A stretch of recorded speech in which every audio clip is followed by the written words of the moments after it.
Hello, everybody. This is William del Pilar, and welcome to the 50th episode of Red, White, and Rude, where we rip into culture and sometimes politics. I'm lying a lot of times.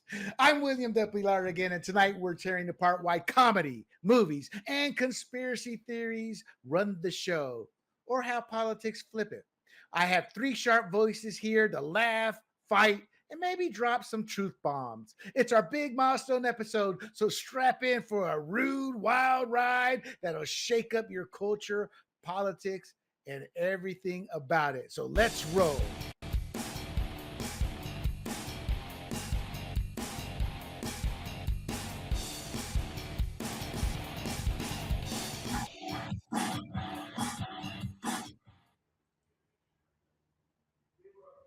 Hello, everybody, and welcome back. Before we get going, let me make sure to tell you to bookmark grumblingsmedia.com. Grumblingsmedia.com. You find everything associated with our organization there.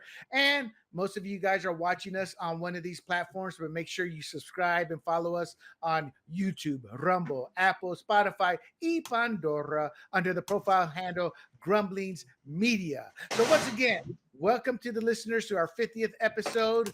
Our theme tonight is going to be Hollywood and entertainment, and as well as comedy, and what has always been a deep down favorite of mine, but I've always been too, not ashamed, but I had dreams of being elected one day, so I stayed away from it, but the hell with it. Conspiracy theories tonight, my friends.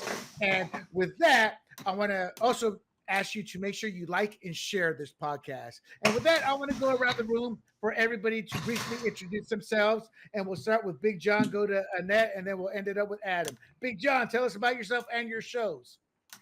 Sure. So, Big John here. I host two shows here on Grumblings Media. Actually, three. Liberty Lens, which is me and Mike Termott discussing one issue a week of interest to libertarians. I also host Free for All, which is live every Thursday night at 10 p.m. Eastern Time, where we have panel discussions about what's happening in the world. And then finally, The Big Question with Big John, which is one-on-one biographical interviews with people that I find interesting, and those Big Question with Big John, and all here on grumblingsmedia.com. So thank you for that, William. Before we go to Annette, though, John, tell me, what is a cultural comedy moment? Big John is our comedy expert. So in your mind, think about it. Whatever comes to mind, what is a cultural comedy moment that you've experienced or saw? Oh, for me personally, one of them was watching Richard Pryor live. I guess live on the Sunset Strip was an incredible moment because you understood that comedy had changed, right? It went away from jokes. It went to real life and real tragedies and real realness. It went to realness instead of staged nonsense. I'm not old enough to have seen him live. Lenny Bruce making his tour at the end of the 1960s during that year of upheaval, right? So yeah, there's a couple of them. For me, it's all, I'm older, so my moments were more likely 20, 30 years ago. But yeah, good comedy evolves. Yeah. There you go. Miss Annette, tell us a little bit about yourself, and then I want to hear what is your Hollywood moment, whether movie, song, or whatnot. Hollywood moment. Wow, that's a good one. Rancho Santa Fe School Board, just starting my serving my second term, and I'm an author of a book, and now lots of different papers and articles that I've written, working on my next book.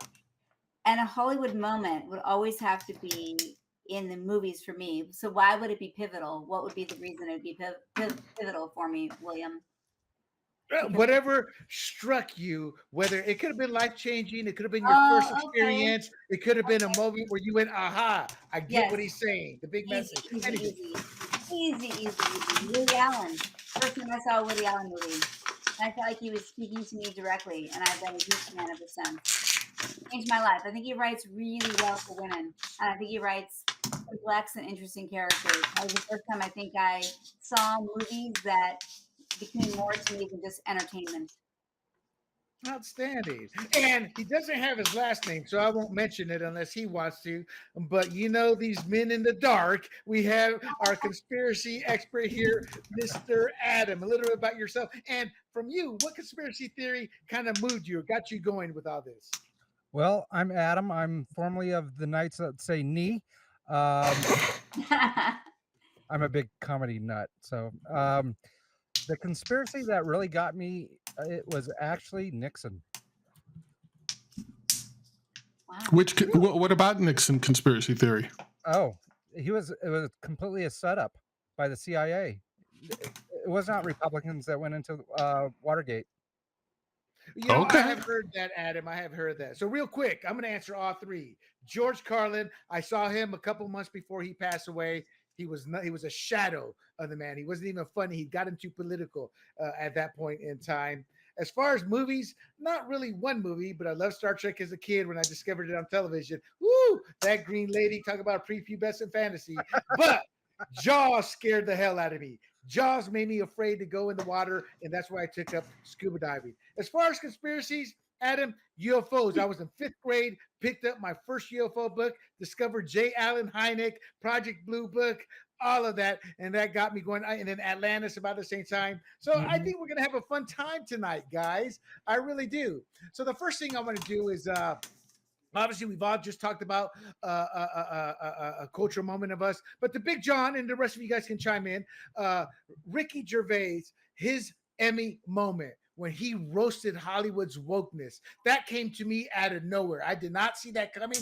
I don't think most of America saw that coming. To make it even funnier, he's a Brit who was lecturing to an American audience. Do you think that reclaimed comedy for comedians? Because at that point in time, even comedians were scared to really truly be comedic for fear of being canceled. Chris Rock talked about that.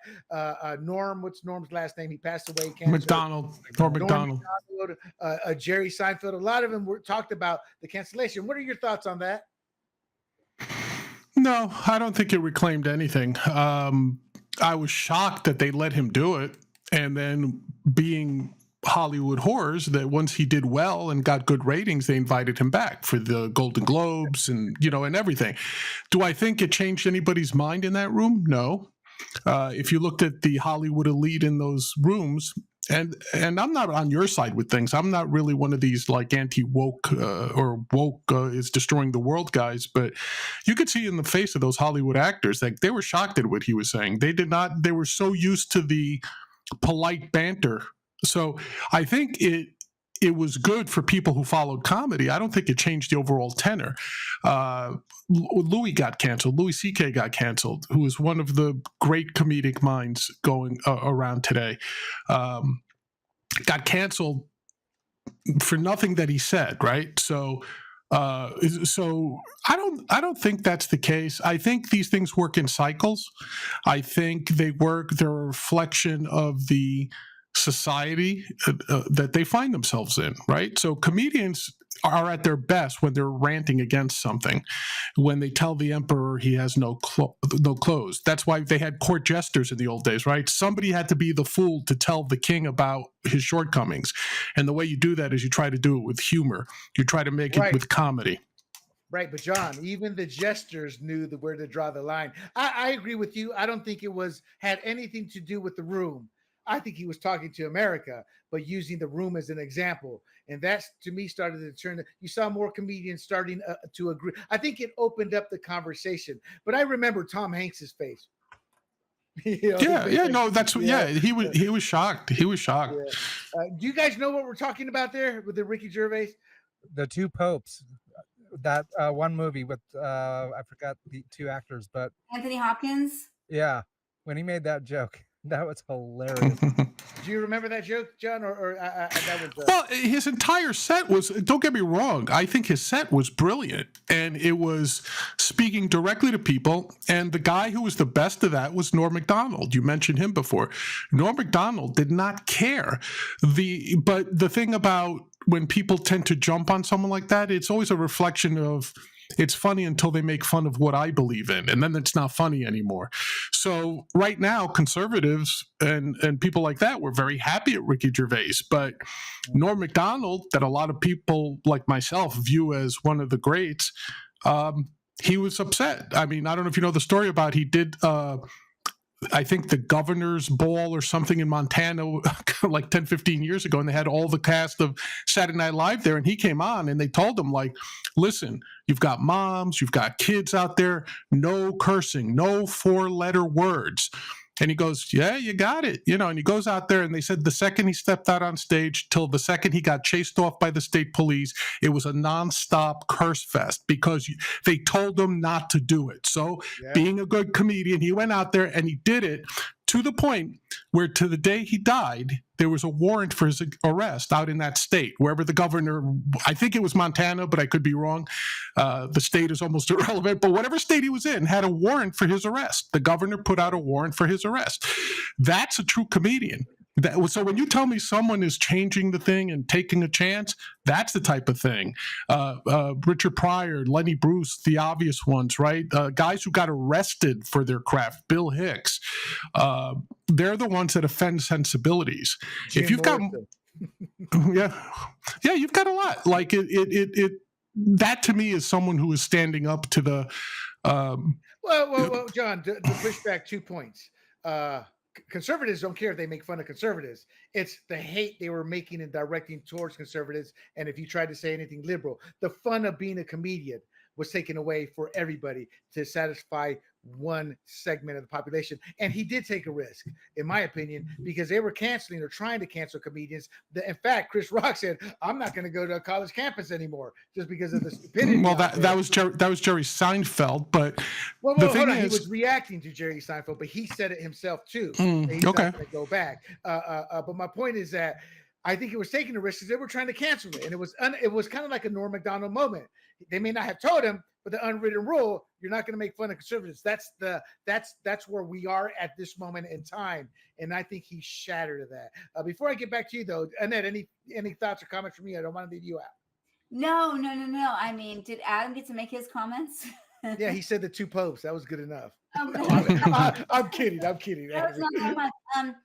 I would just say, I mean, I'm pretty new into comedy. Like, I'm a big fan of Bill Maher. I've been a big fan of Woody Allen for a long time. He started as a comedian before, right? I mean, that was, he was doing stand-up. Woody Allen was one of the best stand-up comedians of his time in the early 60s, and a lot of people don't give him credit for it. No. If you ever watch his stand-up routine about the Jew who goes hunting, is amazing because he wrapped up societal prejudice all in that one joke, that he goes hunting, somebody mistakes him for a deer, shoots him, but they don't care because he's Jewish.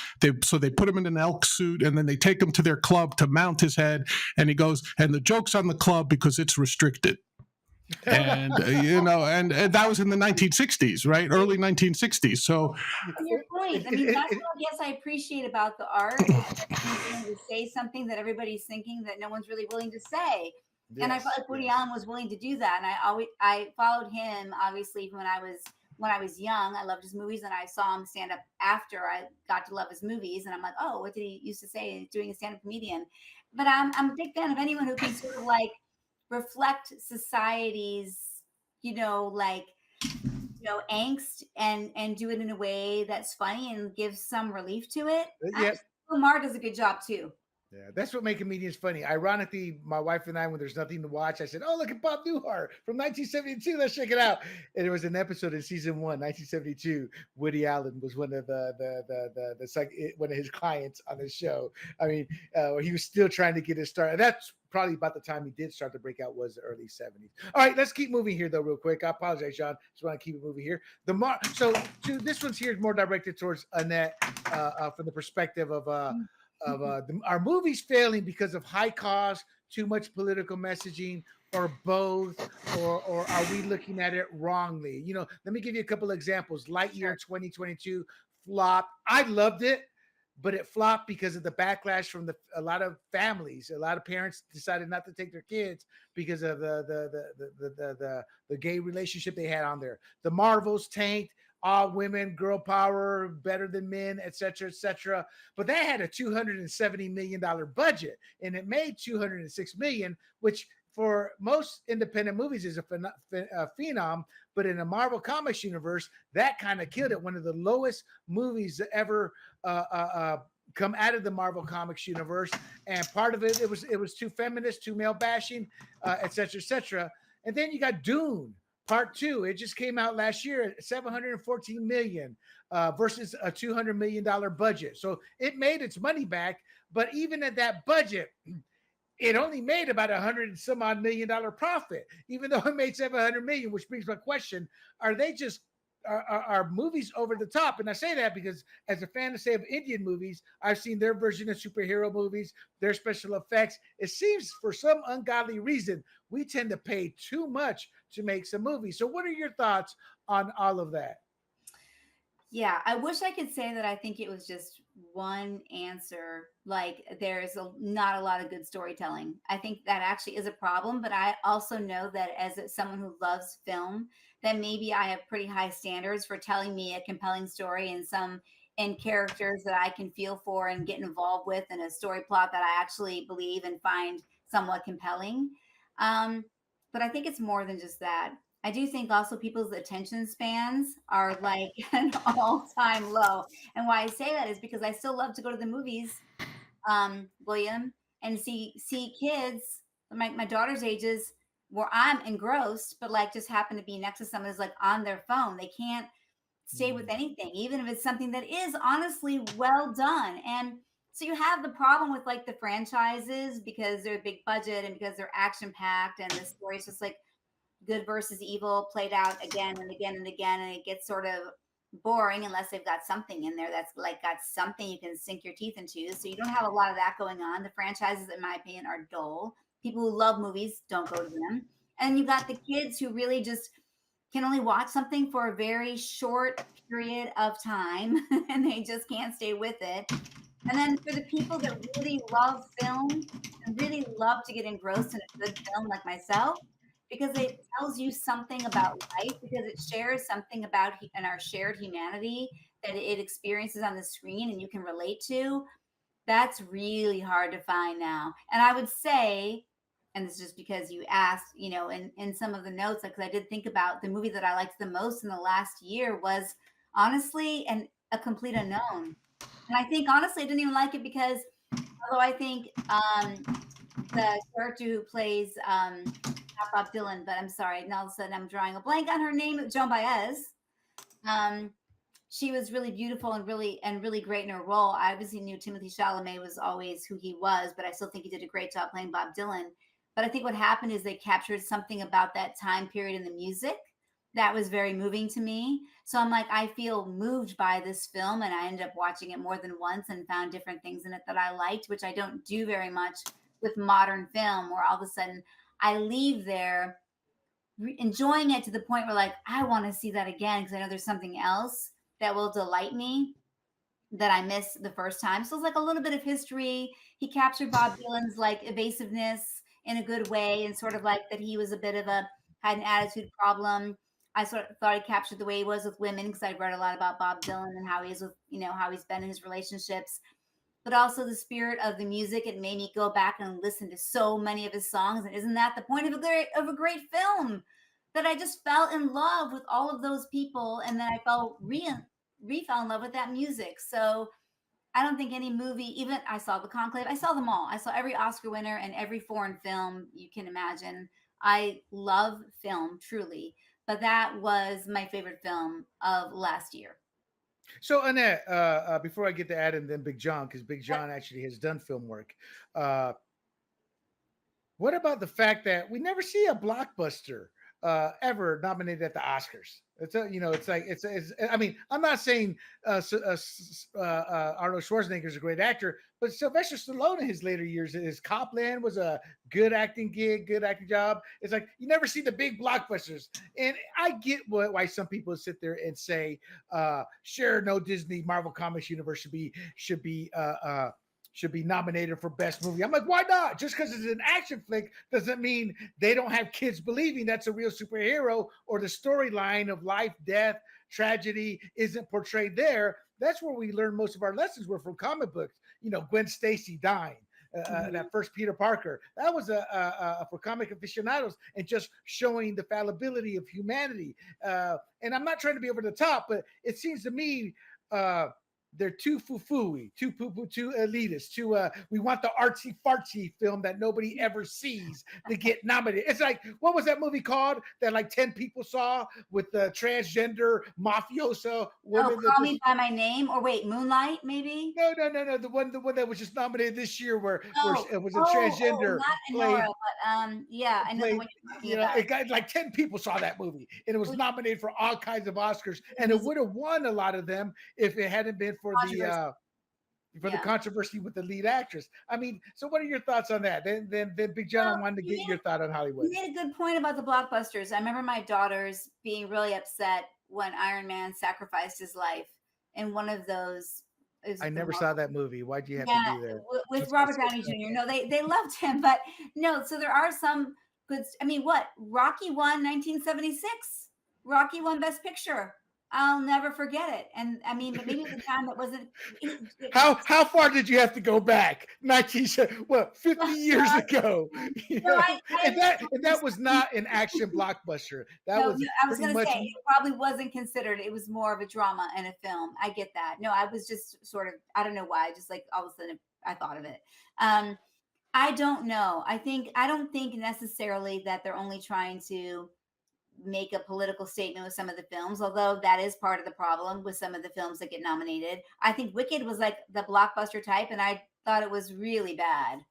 I did not think they did a good job with that at all. So that was a huge disappointment. I think a lot of times because there's more action than there is like text and context and discussion and talking. And I think that what about the good screenplay contributes a great deal to a really great film. So, and the good and evil, has been played out almost in every way you can imagine. It will still be played out again. It'll still come into being popular. I almost think the best. You're right.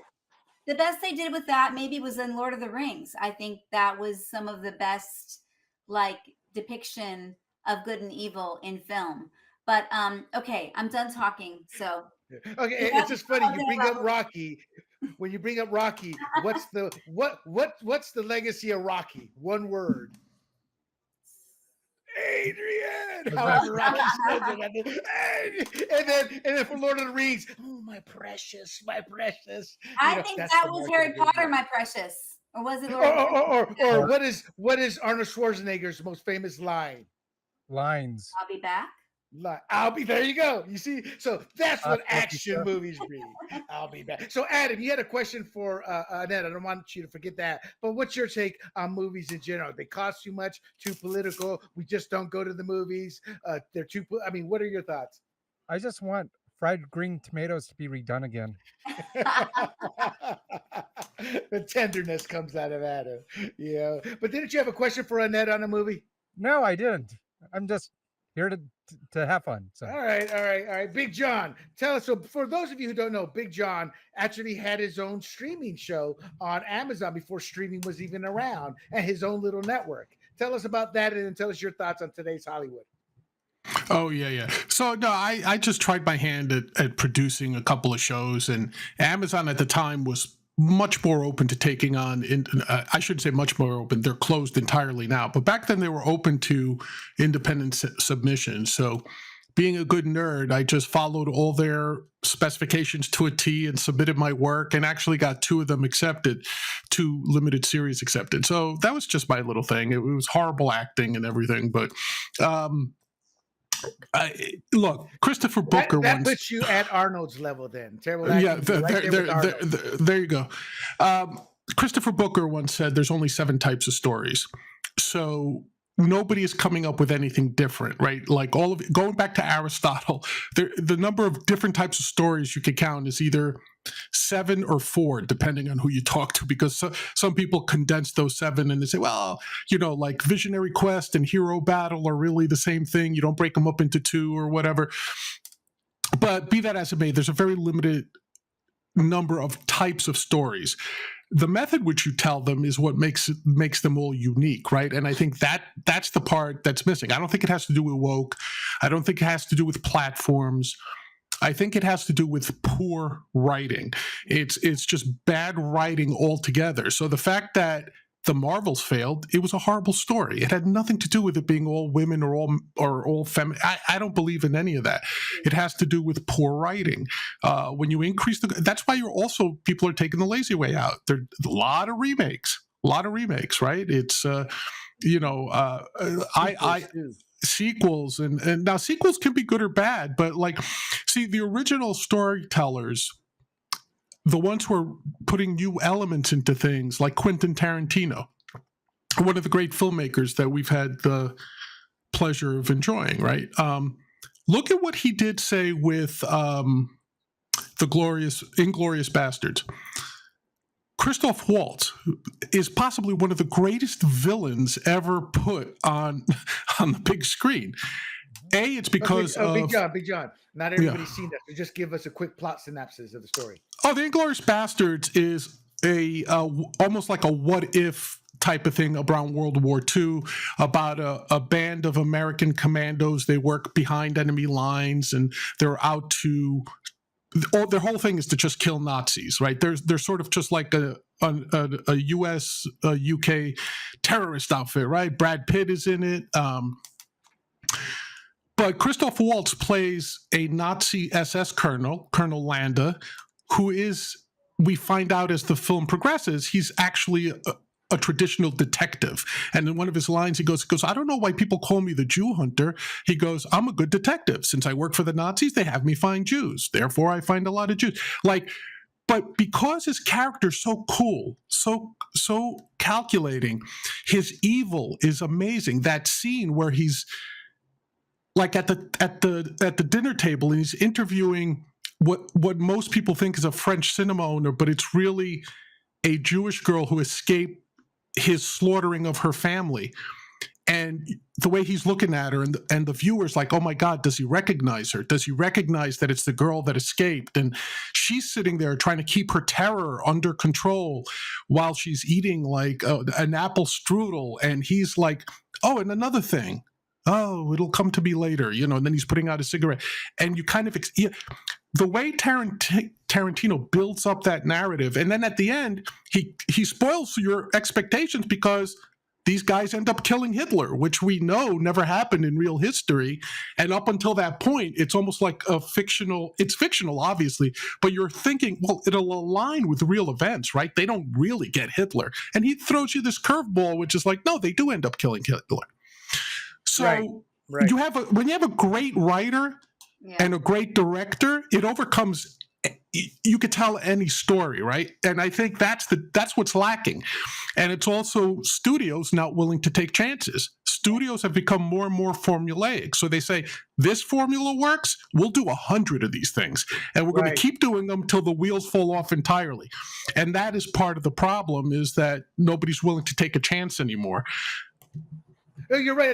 That's a great point. Now, I'll give a little bit of pushback. So, for example, Snow White, which we talked about on camera, was purposely written to be a feminazi type film, and it completely bombed. But it didn't help, because we're going to talk about social media here and the internet here shortly, in terms of how that's also creating issues for a lot of big budget films. But you're right. You take a movie I'm really excited about that came out was The Accountant, the first one with Ben Affleck. And I'm not a Ben Affleck fan. And then you take Nobody with, what's his name? Odenkirk. Bob Odenkirk. Bob Odenkirk. Ben Affleck played an autistic on the spectrum hitman, and he became a hitman because his father kind of taught him to be strong. It was so different and offbeat, and they took a chance on it. Then you have Nobody, where we just talked about Sly Stallone, Arnold Schwarzenegger, and then you have Bob Odenkirk, this not the handsomest guy, squirrely looking guy, playing this devastating ex-CIA, the auditor. When he comes in, he leaves nothing left, and it put him in a family role. It's like when you saw that movie, you're like, that's me. I am Bob Odenkirk, and all the action heroes, and it worked. And you're right about the lazy writing. They don't want to take risks. Steven Spielberg and Con Air, Jerry Bruckheimer said, you could get a movie approved and get it going within a few days after a meeting. Now it can take months and years before you get the final go ahead because nobody wants to take a risk. And I think part of the reason they don't want to take a risk is you have a budget of 270 million before reshoots happen. And it's like, so they want to play it as safe as possible. Well, I'm sorry, 270 million after reshoots are done. And that's been the Marvel Cinematic Universe. Even the latest Marvel movie, somebody help me out, it just came out, The Thunderbolts. It got pretty decent reviews. But at a budget nearly 200 million, it's not going to recoup its money. So I think Hollywood's got to take a step back, understand we are in a different era where people are why are we in a different era? You can get a big screen at your house. So you feel I don't need to go. Not to mention the perception that it's going to cost $40 to get popcorn, candy, $40 to $60 if you have a couple of kids. It's made it. It's like you look at movies and you're like, will I get the same effect going to the movies as I will watching it? And most people at times wrongly choose not to go because there are a few movies where the big theater effect is well worth. Am I looking at this wrong? First, Adam, I don't like you being so silent over there. Your thoughts? Well, I was appalled when I moved to LA. I went to go see a movie in 2002 and they had commercials in the theater. I'm like, I paid for it. And now the last movie I went to go see was the Queen Bohemian Rhapsody movie. Oh, and good one. I could not believe on how expensive it was. I'm like, I'm not paying for this. I'm done. And that was the last movie. I can't do it. Didn't you say, Adam, that you had thoughts about Snow White? I would love to know what you think. Well, I'm happy that tanked. Thrilled. You know what, Adam? I think it was that picture that showed the hair on her back. Big John, you were looking to chime in there. Oh. Yeah, I was going to say, I don't know. Look, the medium that film, pretty soon we'll have holographs watching 3D texture movies in front of us in our homes, right? The medium is always going to change. But when there was no movies, when there was no television, people listened to their radio, and if it was good radio writing, that was magnificent. When TV first started, you're right. There's stories of people in Rockefeller Center hanging out, waiting for their producers to come out, and they would just get attacked with scripts in the street. Do this, and all these comedians and talk show hosts. That's how they got their start. They hounded people outside 30 Rock for NBC, right, or outside 57th Street for CBS. So that changes, but the story, right? You mentioned feminazi script that tanked. What's a feminazi, quote unquote, movie that was fabulous? Thelma and Louise. It was great writing. The fact that it had two female leads was all about feminist issues. It not denigrated men, but showed the chauvinistic side of things from a female perspective. It was well written. It did well. People loved that movie, not just women, not just feminists. So the subject, no matter what it is, if it's done with good writing, it always has a shot. Now, there's, John, John, real quick, I want to get your thought on this too, and I won't not get back to you on this one. All right, there's a difference with today's wokeness versus Quantum Leap was a woke show, but wasn't woke. It had a way to approach the civil rights issues. It had a way to approach the war issues. There's a way to approach it where you're not crapping on anyone. When we talk wokeness, it's about purposely crapping on men, purposely crapping on the white supremacist gene and all white people. It's being portrayed to purposely denigrate one versus how, and I use Quantum Leap because it's an easy show to look back because Scott Bakula's character would go into the past a lot of times, and they were able to touch on those. Thelma and Louise, it wasn't about crapping on men. It was about showing the reality of what they were facing as women that we all acknowledge is a part of the ugly side of being a man and abusing women versus today, all men bad. Yeah. The original Star Trek TV series was very preachy. Yes. Was very preachy, but it was well written. It was very well written. But it didn't denigrate. What I'm trying to say, it didn't denigrate William Shatner's character or Spock's character or Scotty's character. It didn't denigrate. And that's today they denigrate. In fact, part of the reason Snow White failed is Rachel Zegler was denigrating men while promoting the movie. denigrating whites while promoting that. And my God, how woke can you get when somebody goes, why you have little people there? That's denigrating. And those poor little people are like, that's a check, man. That's a job. And they go see GI, Go ahead, John. No, I was going to say, like, you're referring to things that are outside of the movie itself, right? I'm talking about whether people judge a movie to be good. And I still think, look, there's poorly written movies that get by on if they're fabulously shot. The Matrix comes to mind, right? Like, the story itself was very average, but the visuals were so stunning that, you were able to look past the poor writing, right? In my opinion. Some people think it's a masterpiece. I don't know in terms of writing. But, like, you take those. But generally, a well-written movie will always do well. If not in the box office, it'll do well in the way it's judged, Yeah. And you made me remember, I just saw Nona's, and for some reason that movie just sticks with me. I loved it. Your grandmas going out there, they become the stars of it. And what made it so funny to me was, I'm in my 50s now, looking at Susan Sarandon, not Talia Shire as much, but she was younger and beautiful. And then I forget the name, Barbara something. But it's like, it's like their grandmas now, and you just mentioned Susan Sarandon from Thelma and Louise, the midwife going out. So, and seeing them in the setting, and then seeing not Norm Macdonald, I thought of him just because they're tall and similar hair. What's the guy who was in it? You did the cover, John. Vince Vaughn. Vince Vaughn. Vince Vaughn. To me, even though he didn't have a great acting range there, it showed to me his great acting ability compared to playing the crass, sarcastic, comedic type character in other movies. He played a soft, gentle, loving son who wanted to honor his mother. It's on Netflix, so if you haven't seen it, it's for people probably maybe a little older. Check it out. But I thought greatly written, very compassionate, very, very touching, and it's just one of those movies. It's somebody may call it empty calories, but you leave there with a good feeling for Nona's. And the reason you think that is because it's based off a true story, and the restaurant is still there, and the pictures they show of the Nona at the end are so cute. Adam, it was a few minutes ago, but I think you wanted to chime in and say something. Oh, I was making a joke. Go for it. All right. So, Eddie, we've been on this topic a lot here. I think go ahead. I just want to add one more thing, John, and Adam, correct me because I might be wrong in my assessment of this, but I think part of it too is just like in writing, how they say, show me, don't tell me. I think a lot of times in certain movies, they don't write it because they want to tell a story, but there's a point they want to make. And they're like, look, this is the point. And they're telling you what the point of the movie is. And you're like, that's boring.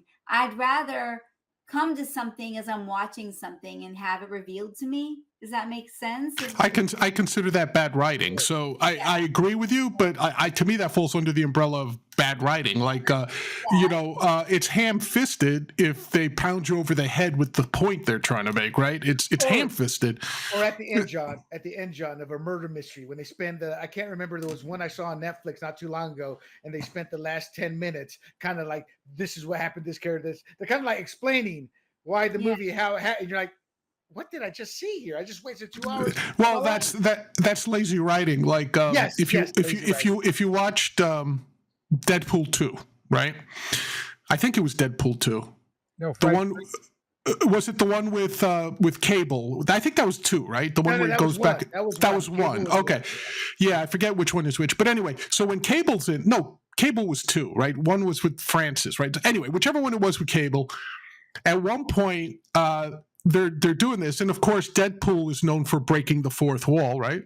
Yes. So they're talking. You're right. Deadpool 2. So they're talking about his time travel, and they go, well, if he can time travel, why doesn't he just go back to the point before all this happened, and all that? And he goes, she goes, oh, that's because this only has enough charge for one jump through time. And Deadpool just looks at the camera and goes, well, it seems like our writers got lazy, wasn't it? Or he makes a comment like, well, that's just lazy writing now, isn't it, right? Breaking the fourth wall. And that was sort of a nod to all those other movies where you're sitting there going, okay, even if I suspend my disbelief long enough to fall into this science fiction, even within its own universe, it's not consistent, right? And that's a flaw. That's a writing flaw. And for him, he was basically saying, we don't have the budget to work this through, right? Well, actually, it wasn't the budget. That was a joke for that scene, but on the budget was the first one.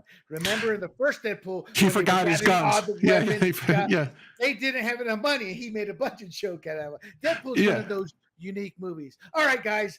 Any final comments? Adam, I gotta know. So did that Rachel Ziegler's hair shot there, her back shot without the hair?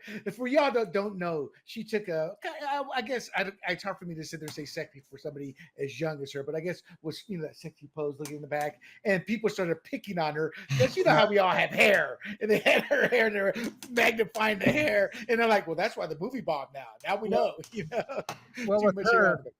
Well, with her, when she went on to doing the press, she's like, weird. And it's like, oh my gosh, just stop. And I think, go ahead. No, basically just her wokeness, and for her to just take this movie and made it so political, just ruined everything. And plus, she was pro-Hamas or Palestine. Sorry, I'm correcting myself. And what's her name? Gal Gadot.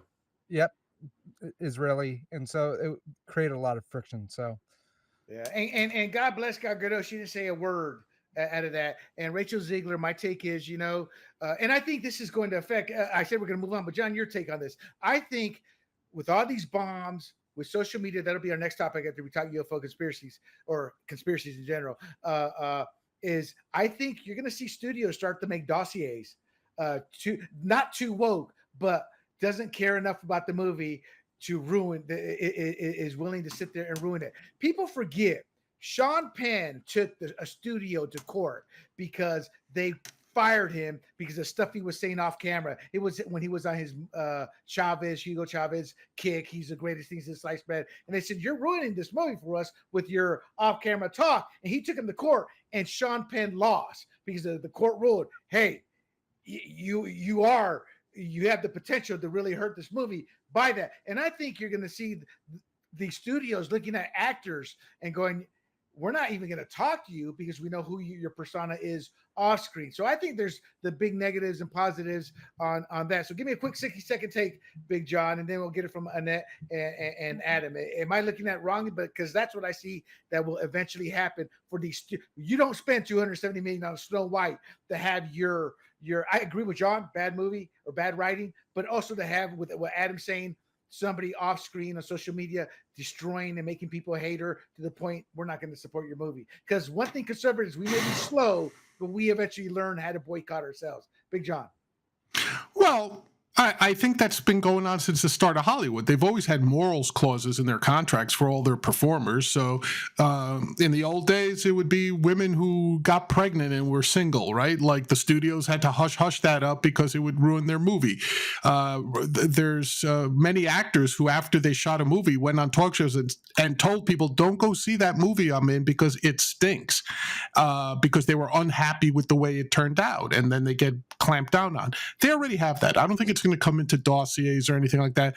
If they have their contractual clauses and their contractual obligations, Daniel Day-Lewis, famously great actor, one of the probably top 2 or 3 actors I think in our lifetime, like famously hates going on talk shows. He's a recluse, right? Yes, but even even after Gangs of New York, man, they put a gun in his back and they told him, like, get on Charlie Rose, to pick the ones you like, but go out there and promote.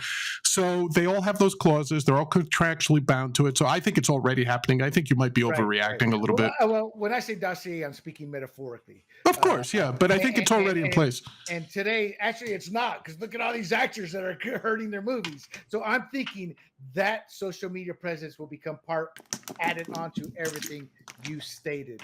Annette, your thoughts? Well, I have a lot of thoughts, William. I'm going to try to sum up in 60 seconds, but I'll say one thing we didn't really touch on that I am a personal fan of is foreign films. I really think that they're doing it better a lot of times than American films. I think they create complex characters a little bit better, a more well-rounded character, maybe a deeper sense of the characters and sort of in relationship with one another. So I'm a big fan of foreign films. I also don't like the way we do sex in America in the movies for the most part. Most of the time, I think it's just this choreographed, weird, awkward, completely, sorry, unreal. And I think not that I really like watching sex in movies anyway. I always find that to be awkward. Maybe that's an Annette thing, and not many people. Maybe some people really like it, but I think if it's going to be portrayed, to have it portrayed more naturally with real people, I guess. And I do think they do that better in foreign films as well. So we didn't really talk in the foreign film genre, but Tom, are you going to say something to that? Are you going to disagree with me? No, I was going to say watch your foreign films before those tariffs hit, because they're going to be more expensive. So Annette, you're right. You're right. This sounds silly, but as an ex-sailor, I'm not going to go down that road. But it's probably over the top compared to the average person. I don't say that proudly, just a fact of life. But I'll be honest. When I would see like Basic Instinct, the one with Michael Douglas, he's with there, and they're knocking everything's over. The first thing that's going through my mind, oh hell no, that costs this much money. That costs this much money, and you can't do it. But Hollywood kind of puts it over the top. Yeah. You know? So Adam, you get the last word on films here. All right. Well, like what Big John said was Hollywood has always had that clause. I mean, look at all the homosexuals back in the 40s, 50s. Yeah. They could not be out. Rock Hudson had a hide it. And so maybe Cary Grant, that's still open for debate. But let's now talk about Gina Carano, where she got more public and sounded more conservative, and she got canceled. Yes. And then she had that huge lawsuit, and Disney lost. So Disney lost the right. Disney was trying to slow it down, and they weren't producing the evidence that her side demanded. And the judge said, you will produce that evidence, and we are going to trial. So the trial has yet to take place, but she's won at every step so far. Well, they were able to open up how much the contracts were, and how much money she would have made if they did not cancel her. Mm-hmm. So this is going to be a very interesting story coming forth. So, it's going to be earth-shattering. And to add on to what Adam said, Pedro Pascal, who I loathe, he is today's version of the It Girl. You know, he's in everything. Max, he's a zombie series there, was on Gladiator 2. Mm-hmm. He talks like a full-blown leftist. During the time that Carano said this, and Disney said, no, Gina, we don't talk politics. As he's saying all this, and Pedro Pascal said, Gina, you just can't talk like that. You got to frame it this way, this way, this way. He was just at Cannes today talking leftist. Oh, yeah. And that's his right. But that's why I don't think this is going to go to court, Adam. I think Disney's going to settle out. I don't think they'll bring her back. That'll be completely losing face. But I think it's going to be one of those massive lawsuits they're going to end up paying because this opens the door for literally every person they have canceled in Hollywood for being conservative. I mean, Kelsey Grammer said it best. You keep your conservatism to yourself in Hollywood so you don't get canceled. All right, so let's move on to what is deep down my favorite topic. And I don't view them as conspiracies. I view them as a truth that's yet to be officially classified as the truth. So Adam, this is your domain, and I'm just going to open it up to you. There is the Epstein files. There is the JFK files. JFK files were released. There's the MLK files have not been released. There's the UFOs. There's the government now acknowledging we don't know what that is. There's conspiracy theories. Well, that's not really UFOs. It's American technology that just hasn't been released. I'm like, say what? There's a Bigfoot. Oh God, I love my Bigfoot. Give me some Bigfoot, people. So there's Atlantis. The floor is yours, my friend. How is America adapting to these? Where are we headed towards? That's a really good question. Let's start with JFK and then work our way to the present. So a lot of people speculate the CIA was involved with killing JFK. And the reason why is JFK really couldn't stand the director of the CIA because of botching the Bay of Pigs. So the theory is the CIA killed JFK to silence him. All right, now let's get to Nixon. Nixon also hated the CIA and FBI. And he wanted to silence them and the media because he thought the media was the biggest enemy of his presidency. So basically, the CIA went in to Watergate, stole the files to hide the DNC's basically scandal of their brothel, let's say.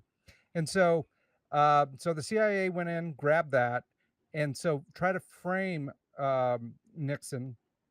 And so basically that's when what's his name, the brain dead right now, who was the reporter that reported on Nixon? Woodward and Bernstein. Yeah. Okay, Woodward. He was actually hired by the CIA and were fed by both the FBI and the CIA all the information and leaked everything. So that's when Nixon was talking to his staff, and the CIA actually cut the tape. It was not Nixon. And that's one theory. So now we get to Ford. Well, who becomes the CIA director? George Herbert Walker Bush. Mm-hmm. And he controlled a lot of it. And when Reagan got into office, who actually created Iran-Contra? It was George Herbert Walker Bush, with the help of Clinton. He flew out all the guns and ammunition out of Arkansas. Oh, wow. Okay. And so that's how they were always chummy. If you ever saw them. Oh, yeah. No, they did a lot of hugging before. Yeah. Oh, yeah. And aren't they the Bushes? Oh, that's Obama they're related to also. Yeah. Okay, so real quick though. Adam, wait a minute. Adam, you're saying, I want to get this right. Bush created the Iran-Contra problem with Clinton? Yes. Can you just expand on that a little bit for me? Just a little, because this is the first time hearing, and I never even thought of this before, ever heard of this before. You got a virgin there, Adam. Okay, the CIA is not for anyone's interest but their own, and they get no federal funding, so they need to get funding somehow. So what they did is go and funnel weapons abroad for money, and that's why the CIA is always for drugs coming overseas and over the border. They literally are part of the drug trade. What? Yes. You're depressing me. Are you sure? Okay. Truman actually helped create the CIA, but because it wasn't part of Congress, they never got funding. So they always had to find funding outside. Right, USAID, a lot of money. It probably goes through the CIA. Think of a movie, Annette, where it's CIA funded, a safe house or something. That money's got to come from somewhere, and people believe USAID a lot. That's where that type of funding comes from. So yeah. Okay, but wait a second. Is there a federal budget appropriation that goes to the National Intelligence Program for the CIA? No. Okay, because that's what at least is said is funding the CIA. I mean, I'm not disputing that they have other sources of income, but I mean, to say they're not funded at all by the government, I think is misleading. Wouldn't you say? Well, yeah. So they get some funding through the Intelligence Authorization Act, but they don't get funding for the nefarious illegal stuff. So their funding is all documented where it goes. It's the funding that is covert that we don't know. Well, but then, wait a minute, Adam, wouldn't you say then they have every incentive to go rogue? Oh, yeah. That's his whole point. That's his whole point with the conspiracy theories. Now, Adam isn't saying this is true or not. I don't know if he believes it or not. He's just explaining to you how it's seen. So now, here's the other thing you guys have to... This comes about because the CIA's budget is classified, and we haven't been able to properly audit these agencies in at least 15, 20 years now. They failed, like the Pentagon itself has failed 7 budget audits. So that's where, because of a lack of transparency, some of this is probably true. How much is it convoluted? I don't know, but that's what kind of makes it fun. Go ahead, Adam. Okay, Rumsfeld, remember, on September 10th, 2001, said, or he said that the Pentagon was missing how many billions of dollars? Oh, that's right. There's That's going to be right. an audit, and then the very next day something happens. Wait, 9/11. 9/11. wait. Do you think 9/11 was a conspiracy? Oh, there's so many about the Israelis being behind it. I mean, look at what Building 7, and that wasn't struck at all, and that collapsed. I mean, oh yeah, and the whole idea was to get the Patriot Act passed so they had more power. But why? But why would they want that? So they could have more power. They are a rogue entity. They could surveillance. They could have more surveillance on American citizens. Oh yeah. But why? You know, one thing Chuck Schumer said, you don't mess with the intelligence agencies during the interview, and the tone and the way he said it was, they will bleep you. You know, screw you. So Adam, let's move on though real quick to the eight. No, fascinating, William. Come on, our viewers are probably loving it if I'm loving it. Well, yeah, but I mean that's a deep rabbit hole we can go, and I just wanted to touch on some other ones. One thing I want to tell her, that go look up Kevin Shipp on Rumble. He's ex-CIA, and he goes through everything. Okay, I'll do that. You know, there is a phone call too, Annette, that this guy had in New Jersey talking about how it was an assassination attempt. And Adam probably knows the name, and it was caught and taped, and then like a few months later, he's dead. You know, after that tape, I can't remember his name, but we talked about it briefly when Adam came on. Here's my issue with people that are Americans. Wait, what? What's that? You guys think the CIA kills people that are Americans? Oh, they don't care. It's all about power. I mean, the CIA was supposed to be part of 9/11. And I'm not saying that I believe that, but that is a theory. Okay. All right. And they were in cahoots with Israel. Okay. Yeah, I'll be honest. I've stayed away from that. I love conspiracy theories only because that's a touchy one for a lot of people. The 9/11 one is. I really didn't go down that rabbit hole because I do not want to believe it, but I know friends who have friends in the military, and they said that they can't talk about it, but it's not far off. You know, so I didn't never see anything super secret, but there was stuff that would pass through us in the military and be like, holy mackerel. There was stuff when we were spying on the Contras off the coast. The black spooks would come on. They'd be in their little trailers. I remember SEALs launching from us. You know, our job was we got to make sure they can't be detected. So we detect them. We had to let them know immediately. There's a lot of stuff that happens that during peacetime and not wartime that we're not supposed to be doing that we do. So the fact, so don't think that the government is a squeaky wheel. So Adam, your thoughts on why the Epstein file has not been released, or the UFO one? Take your pick. Okay, I'll tell you a theory. It's not my theory. Okay, basically, because the Israelis and Epstein was a Israeli spy. That they really can't bring that information out just yet. And plus, a lot of CIA officials are actually part of that Epstein list. So basically, they have to wait. And it's going to be closer to the end of Trump's tenure as president. But you're going to see a domino effect. You're going to start seeing Russia, all those files coming out with Russia disinformation and whatnot. And then you're going to start seeing more about Hillary and what type of person she was with Isaac Court. And you're just going to start seeing it slowly get to Epstein. So Epstein will probably be in 4 years. Gotcha. Wait, hold on. William, he just said he could be an Israeli spy. I thought he was just like getting sex from a bunch of girls. What?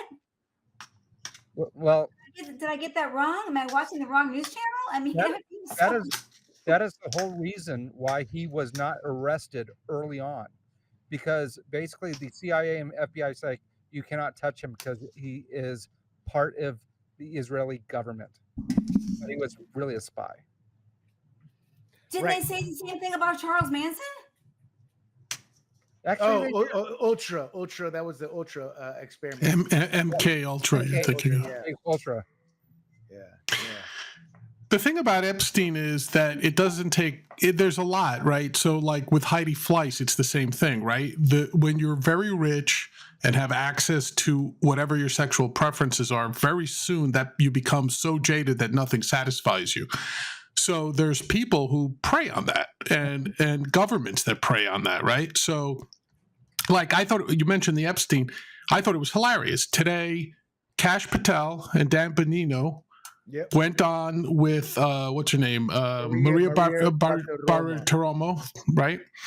And she was saying like, "Hey, you guys, MAGA elected you to prove that Epstein was killed." And both those guys stood stone-faced and said, "Oh, it was suicide. Trust us, it was suicide." Well, there's a lot of people that think you're lying to them now. No, we've seen suicides. It was suicide. We can't tell you how we know, but we know. It is literally them being non-transparent. And now they're going to try to change the focus, right? Now, these are two guys in particular who made a small fortune grifting off people, telling them that this was a cover-up. It was a Clinton cover-up. It was a liberal cover-up. They killed Epstein. This whole nonsense. He didn't commit suicide, right? This morning, they've reversed course. It's a suicide. Nothing to see here. Right. Move on. And if you ask us for proof, trust us. We're not going to show you anything. Just trust us. This sounds very much like what we heard ever since he was arrested. Okay, but John, why do you say they're saying that? Do you think they believe that's true, that really happened, or do you think they're covering something up? Yeah. I am somebody who, unless I see evidence to the otherwise, will accept the simplest story possible. The simplest story possible for JFK is that Oswald shot him. The simplest story possible is that Epstein hung himself. I'm not saying I'm not open to people proving me wrong, but you have to prove me wrong. So the fact that if you look on Twitter today and everybody's saying somebody got to them, maybe Israel got to those two guys, maybe the whatever QAnon thinks is the. No, some people believe this too, John. Like I have seen certain things I can't talk about. Nothing malicious, just typical stuff sailors see. And I understand. Yeah, I get why they're not making that public. And I'm wondering if that's more of it than anything else. Because I believe something happened, but I also believe there's times like, for example, UFOs. At one time as a little kid, I'm like, yeah, they can't make that public. That means every religion in the world is going to realize God did not make man by his image. It's going to throw the whole world. So and I'm not saying I'm right, but I say this is an easy example to give. But I think there are times where, yeah, you can't let the public know this one. Adam, your thoughts on this? You're the conspiracy expert. I agree. Oh man, are you an elected politician? I agree. So Adam, let's move on here real quick. This has been a pretty fun show, and we're at the hour mark. But I gotta know, what do you think of the UFOs coming out? The government showing the video, okay, the UAPs, etc. Your thoughts? Okay, I hate aliens. I just absolutely, that's the one topic. They're the worst neighbors, aren't they? Okay, so let's talk about the lizard people. Okay, the lizard people are actually here to try to take over the world, and there's so much footage that could be faked or real, where they blink and actually see lizard eyes, and basically Gavin Newsom is one of them. And I've seen the videos, and I'm like, okay, that could be a deep fake. However, now my friend was telling me how there are aliens on here, and they're good aliens, and they wanted to wipe out the whole US, not the US, but the whole world, but they just couldn't do that. And they're trying to make the world good. And so there are selective people that could go and talk to these aliens to bring back a new message. And these aliens are Jesus was actually part of one of them, and that's why he was bringing the message to everybody. And which when my friend told me this, was smiling. And so it was basically to bring the message to the masses, to bring love. And there's only one God, but it's an alien God. I don't know. You know, I got to be honest. I used that love message a lot growing up with the ladies. It did not get far. Annette, your thoughts on No Jesus there? Are you ready to smite him down with the power of the heavens? I'm like I'm in a stunned state. I might need like to, I don't, lizard people. I never heard of that really. So I don't really know. I, that's, I, that, okay. I'll just say this one thing that I think could add something to it. I was told that there is someone who, and this was literally on Joe Rogan's podcast. Did you guys see that he had Rebecca Lemov? He interviewed her, and she's the one who talks about what you just said, John. The time when they did like these mind control experiments. MK Ultra. Yeah. She did it, and a book is coming out about it. I mean, it was one of the most fascinating interviews I have ever seen. But there is someone who took apart the Dead Sea Scrolls, took like 14 years to analyze all these things, basically saying that Christ, then the name Christ is really the name of some kind of mushroom that everybody was on. Anyway, he just like literally, no, seriously, it was serious. I mean, that was the name of the drug. Gotcha. I thought you were referring to Christ exactly, himself. like the name of this kind of like, and it just debunked everything in the Dead Sea Scrolls as what I would call is like holy and proof of the truth of, you know, the Bible and Jesus and all of it. It just like made it into something completely different. It's the first time I've ever heard anything like that. I am, however, gonna look this person up and go back to this and sort of see who this guy was and what he was doing. And I've never heard any sort of, but I guess here's the thing about conspiracy theories, I think, is that sometimes I've seen really ludicrous things turn out to be true.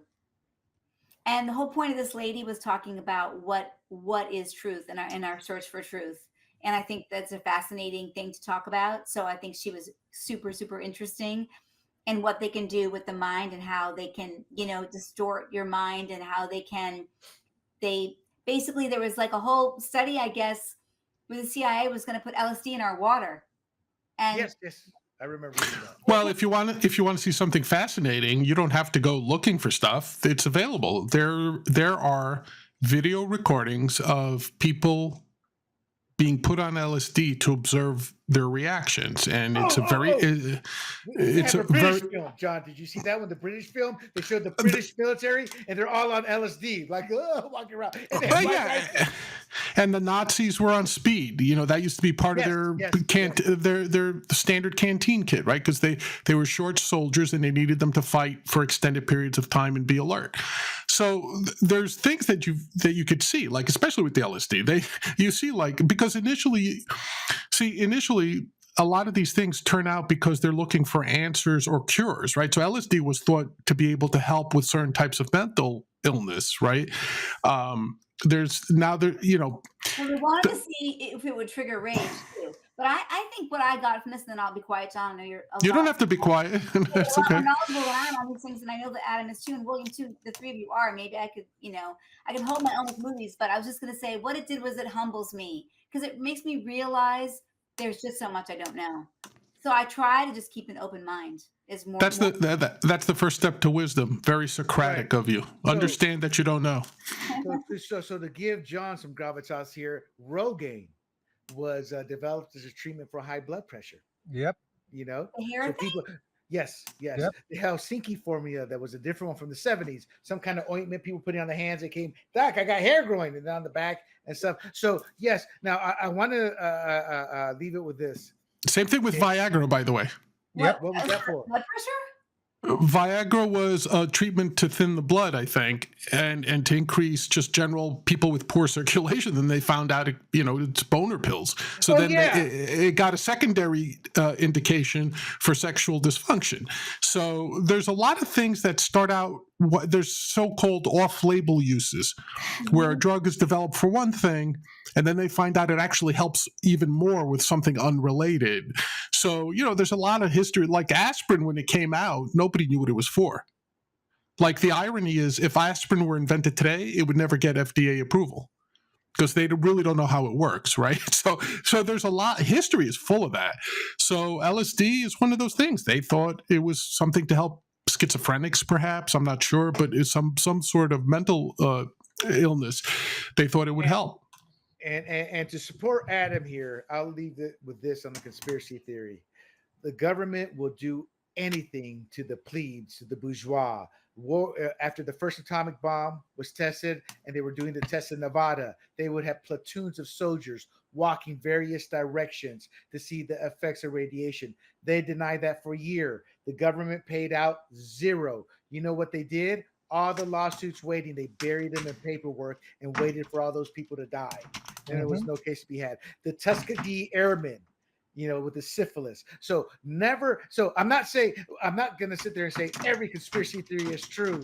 MK Ultra, or what John said about the LSD. I just saw it the other day on YouTube. They had this platoon of English, as in the UK, and they had them all on film. And you're seeing them walking around. One guy's climbing a tree, and a couple of them still had the senses.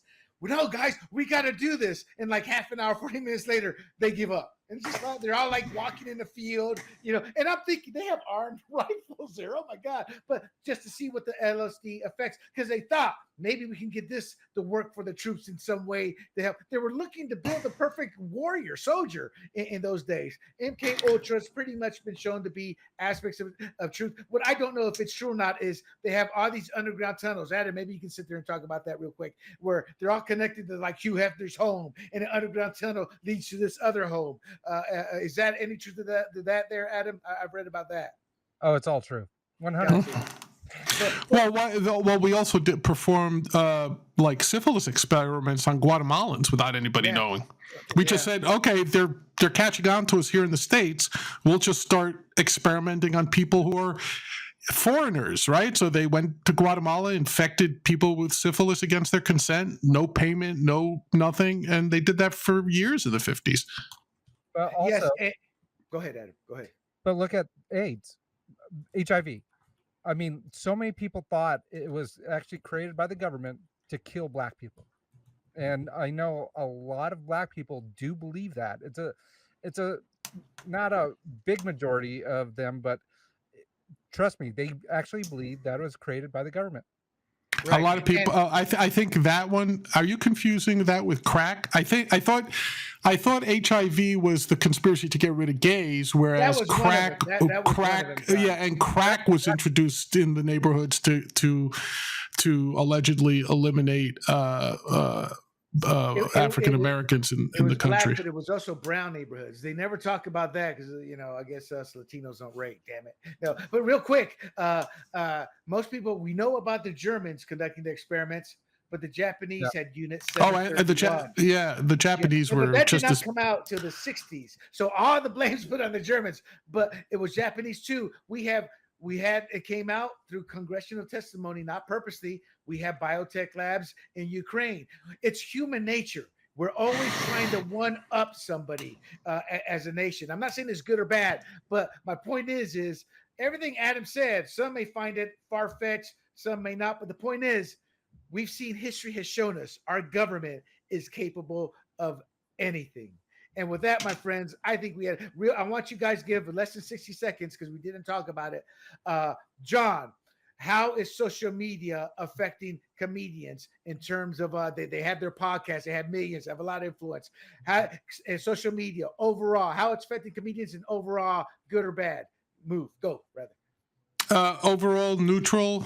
It's just another platform to adapt to. You had early adapters like Andrew Schultz, who learned how to do the quick hit TikTok-like comedy.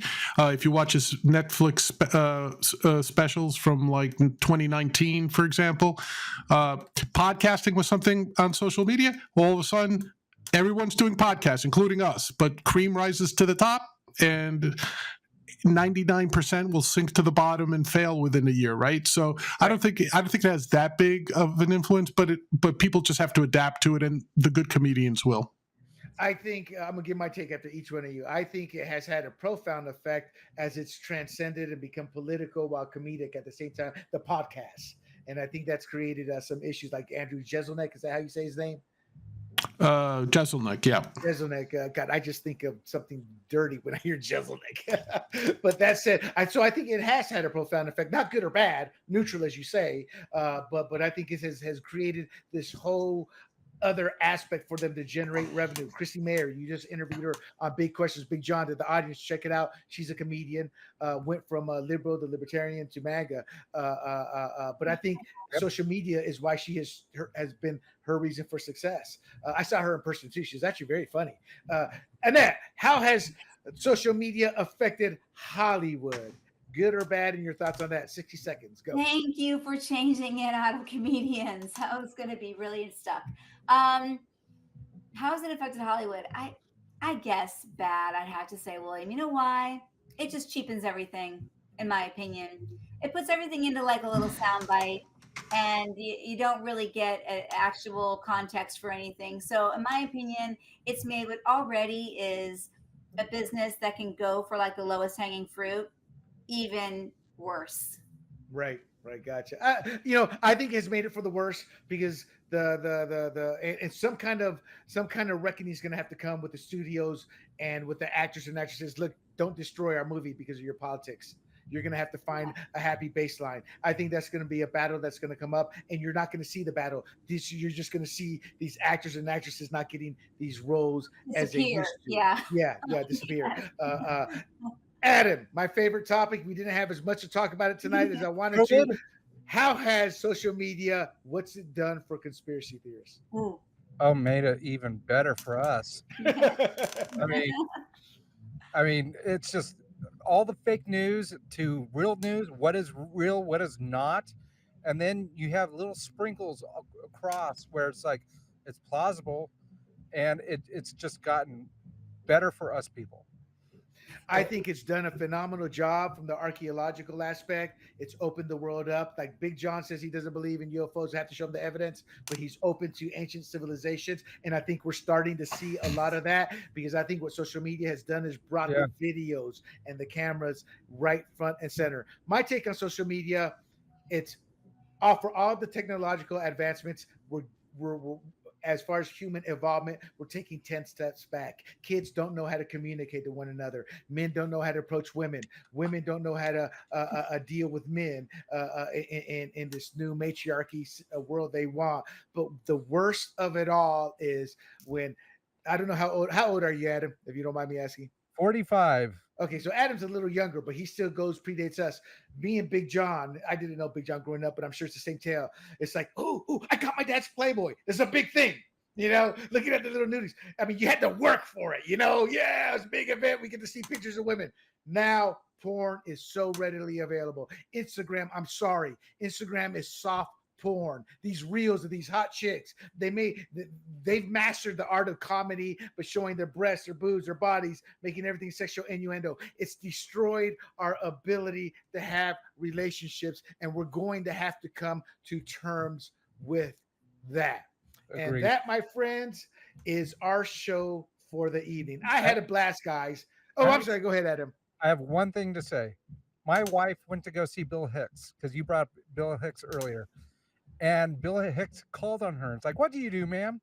And my wife said, I work in the forestry.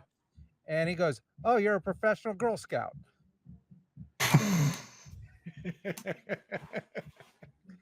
And there you go. With that, we shall leave it. I had a great time, though, guys. I thought it was a great free for all. Some great comments. Annette, you got a little bit educated there in conspiracy theories. Yes, you got to hear a little bit about Lenny Bruce. Ernie Kovacs. Wasn't he another one from those days, John? Ernie Kovacs was amazing.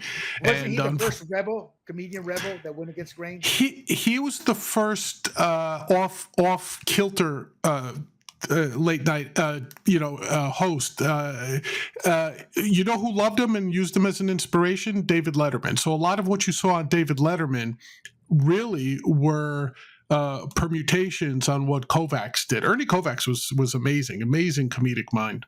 And for people who don't know, Bob Newhart, who we all love, this nice, gentle old man, had the #1 top-selling album that was beating the Beatles out back in like in the early '60s or something. 1964, I think. Yeah, Yeah. 64. Yes, that's it, 64. So I hope everybody learned something. I had a great time tonight. And to the audience, do not forget to like and share this episode. And I'm going to bring Adam back because I'm trying to figure out a way to make the Red, White, and Rude to have that conspiracy theory segment. It does two things. It fuels our imagination. We get some of the true believers. And hey, business-wise, it's great for ratings. We should talk about the ricochets in the Trump assassination. I actually recorded it from CNN and actually analyzed it on Pro Tools.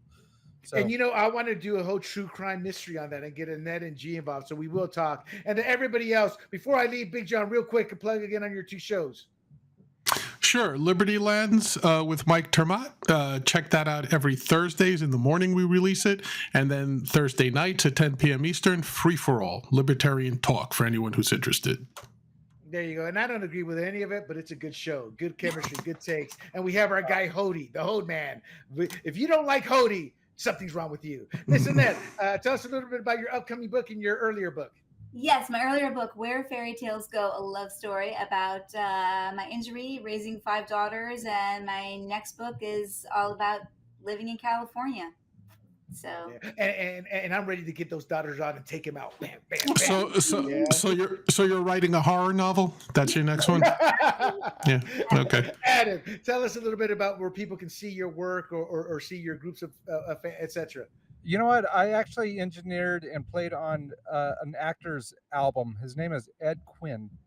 And check him out on YouTube, and you can hear his music. And also check out Larry Alder, a libertarian. Oh, yeah. I love Larry. I met Larry. I got pictures with Larry. I talked to him on the radio. Yeah, there you go. And with that, my friends, do not forget, check out this podcast and others like it at grumblingsmedia.com. Bookmark it, grumblingsmedia.com, and follow us on our various platforms, YouTube, Apple, Spotify, Pandora, and Rumble.